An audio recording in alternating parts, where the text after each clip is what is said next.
Hey, what's up guys? So in this video we will see how to take live motion photos on the Samsung Galaxy A26. Now to do that, just open the camera app on your smartphone. Now from here, just tap on the four dots icon over here. Now from here, just tap on this icon to enable live motion photos. Just like that. Now once you have done that, now if you take a photo with the camera on your smartphone, you will take a live motion photo.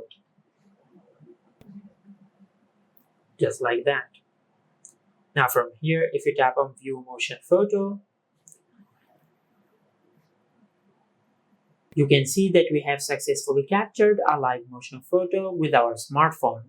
And this is how you can take live motion photos on the Samsung Galaxy A26. If you found this video helpful, please like the video and subscribe to our channel and hit the bell icon to get notified when we upload a new video.